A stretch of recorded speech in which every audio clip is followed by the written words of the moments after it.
Good morning, Harvest Kids. Today we have a special treat for you. We are starting all the way back in Genesis. And because we're starting all the way back in Genesis, I'm going to read to you one of my favorite books. It's called When the World Was New. Once it was black as could be. There was nothing to hear. There was no one to see. Then out of the darkness a voice could be heard, as sweet as a song, as swift as a bird. It sang with delight in the blackness of night, and it rang through the air with power and might. Let there be light! And oh, what a light! It shimmered and sparkled that very first day as it dazzled and danced the darkness away. The angels were watching with all of their might, and they clapped when they saw it, that marvelous light. And they heard God say, as they knew he would, "The light is good."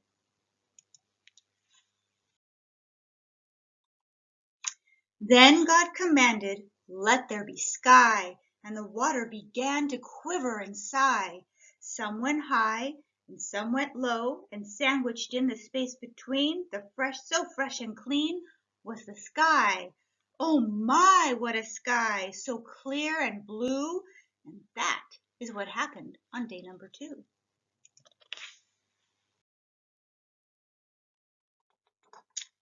Water was over all of the world. It rolled and splashed and swished and swirled.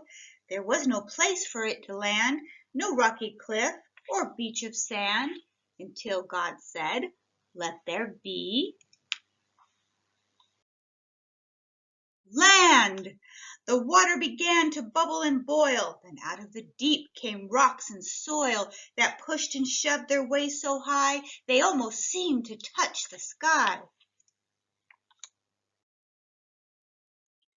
The waves rushed up to kiss the beach. They went as far as they could reach, then tumbled back into the sea and laughed with glee.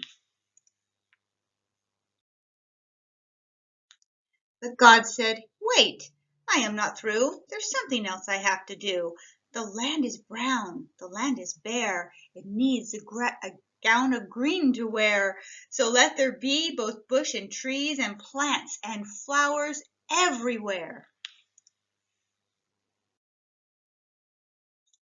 His words fell softly on the land, like tiny seeds from a gardener's hand, that quickly grew at his command.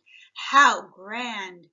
If you had been there on that day, it would have swept your breath away, for tender shoots began to show, while thirsty roots grew down below.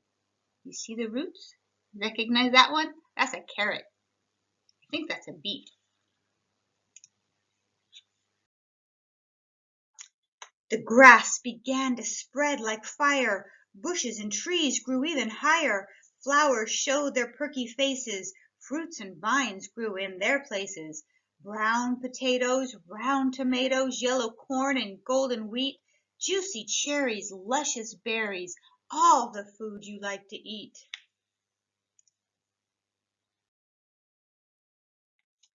And so it was, when day was through, the world was much more green and blue.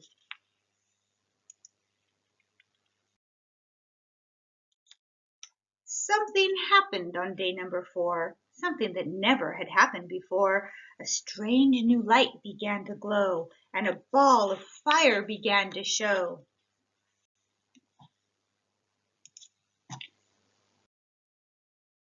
The sun appeared and shone so bright, it warmed the earth and gave it light.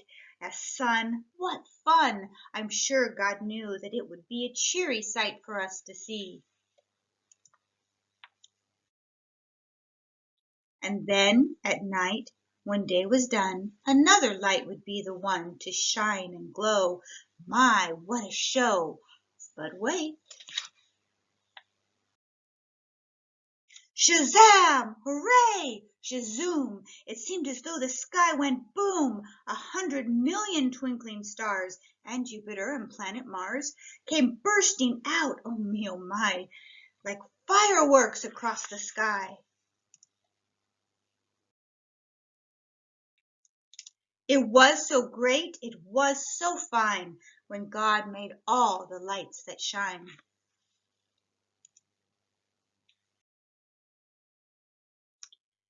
The world was such a quiet place. There was a lot of empty space, and every sound was a quiet sound.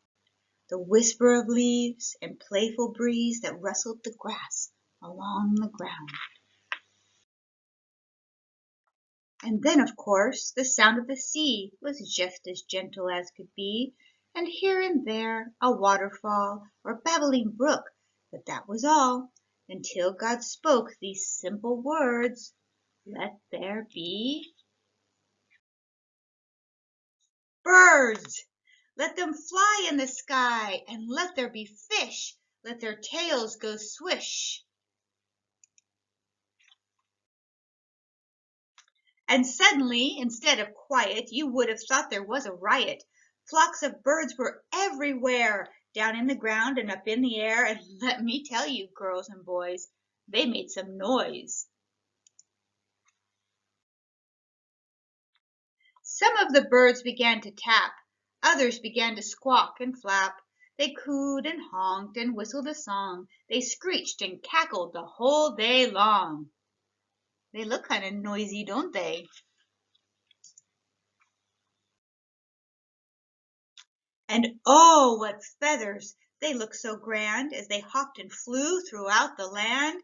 Some of them wore their finest gowns, while others were dressed to look like clowns, as though a circus had come to town. Which one of those birds is your favorite? I am partial to the peacock. But down, down, far down below, there was a different kind of show. First there were the schools of fish. Oh, how I wish you'd seen those fish. They darted here, they darted there. Those silver fish were everywhere. Then there was the mighty whale. What a head, what a tail. How he loved to swim about, blowing water from his spout.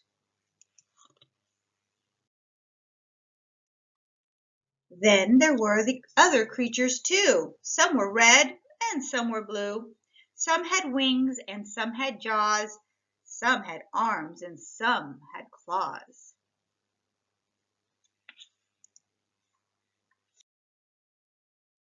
On day number 6, God made the creatures. He gave each one some special features.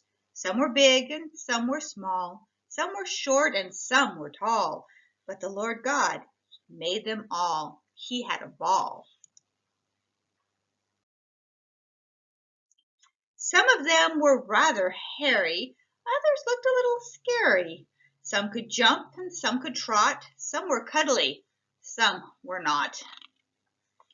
If you had been there on that day, you could have watched them run and play, and heard them bark and howl and neigh, and you would have said, "Hooray!" But God wasn't done. He looked around and saw some space upon the ground. So God made every creeping critter, some that crawl and some that flitter, some that hum and some that buzz and some that have a lot of fuzz. God had such an imagination when he made the bug creation.